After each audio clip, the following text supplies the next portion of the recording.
What's up, guys? How's it going? So today we are leaving Nashville and we're gonna go to Mammoth Cave in Kentucky. So I just got a chance to visit my buddy Justin in Nashville. He and I had a great time hanging out. We got some hot chicken. It was hot. Nashville hot chicken is hot, but so good. It's so delicious. So got done with that. Woke up this morning, we had breakfast, had a cup of coffee. It was nice. And now I'm on my way over to Mammoth Cave. Very excited to see it. I'm very excited to show you guys. Hopefully we'll get some great content for you. Cheers. Stay tuned for some unedited footage at the end of the episode.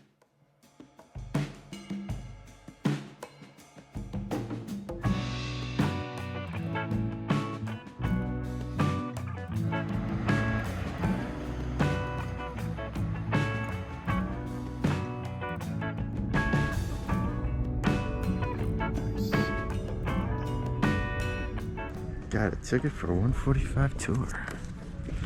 Let's go.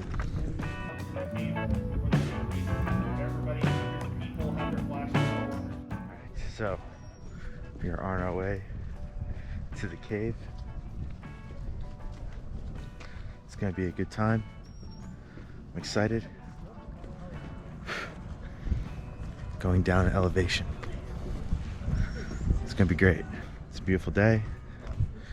The guy told me that, well, you're not allowed selfie sticks on the tour. So the guy was gracious enough to allow me to bring the stick as long as I keep it retracted. So we're good there. Hey guys. Hi. First of all, how's it going? My name is Adam.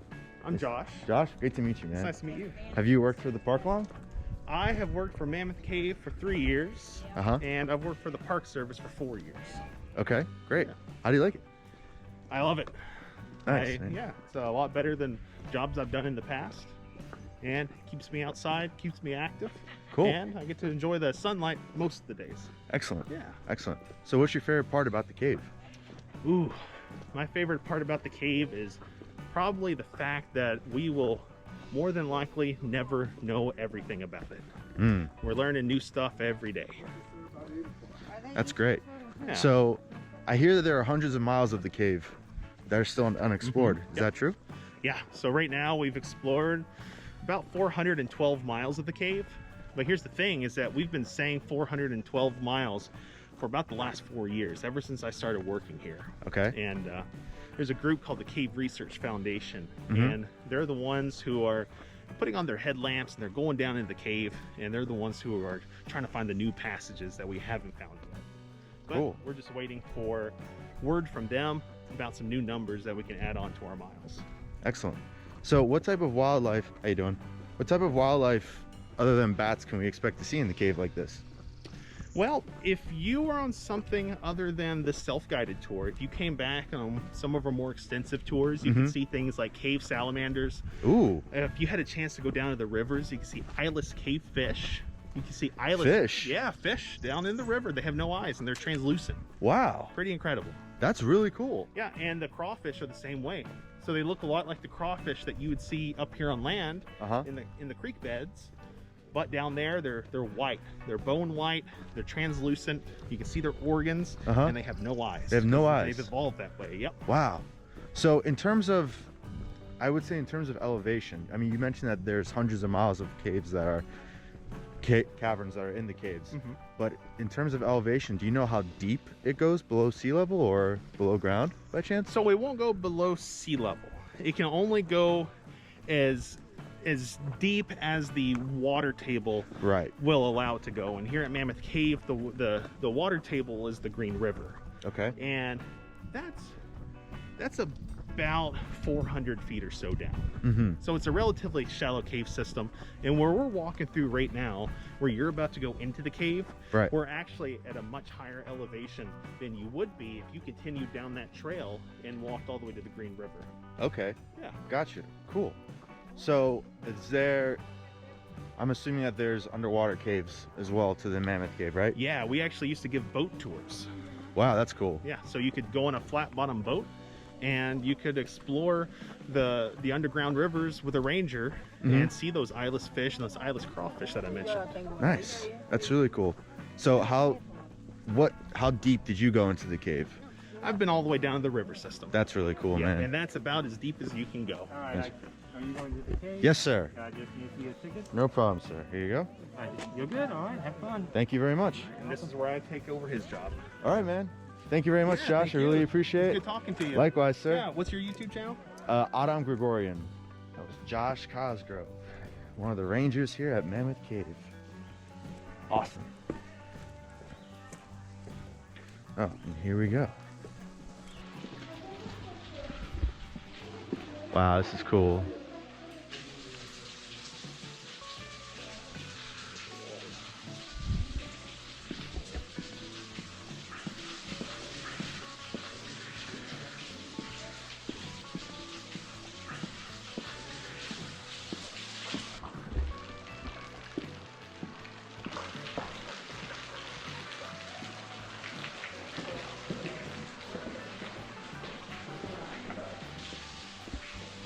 And we're in.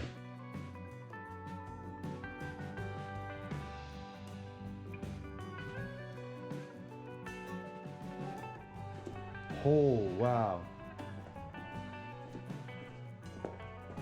How's it going, man? Woman? Hello. Man? Hello. How are you? Hello, I'm doing fine. There are two routes here you could take. The long route is to your left, the short route is to your right, and you're welcome to try both of them. It's a there and back path, so you actually come right back to this rotunda room as kind of the central hub for your tour today. Great. Which one do you recommend? I'd recommend starting with the longer route first. That way you Cool. can spend more time along it. Okay. And there's a lot more historical artifacts along Cool. the route that I think you'd enjoy. Okay, great. Thank you very much. Appreciate it.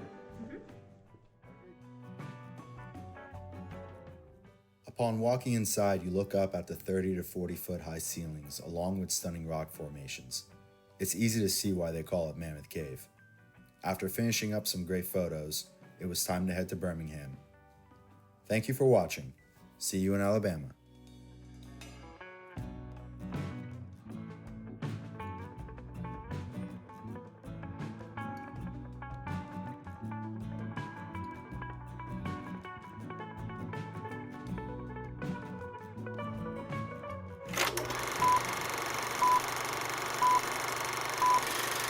There was an experiment that took place down here in Mammoth Cave itself. So what happened was in 1842, the owner of the cave, Dr. John Cron, he put this experiment together down in the cave. He thought with his medical knowledge that the cave air down in the cave had healing qualities, healing benefits to it.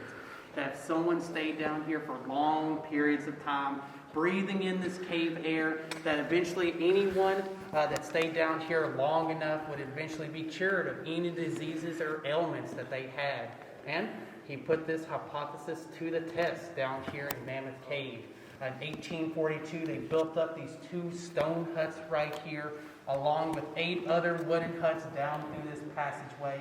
These are still the originals from 1842 and some of the oldest structures in the state of Kentucky, actually. 16 people paid their way to get down here into the cave. The majority of them had tuberculosis. The others were other servants, wives, and even in one case, a 5-year-old child lived down here in the cave. Over the course of 8 months, they had this experiment going on.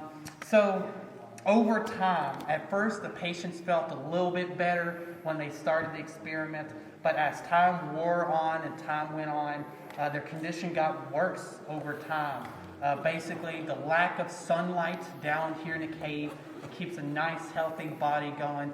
Eventually, they didn't get any of that vitamin D that's necessarily down here in the cave.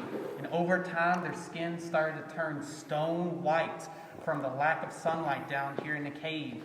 And also, they didn't have the modern accommodation of electric lanterns and lights down here in the cave.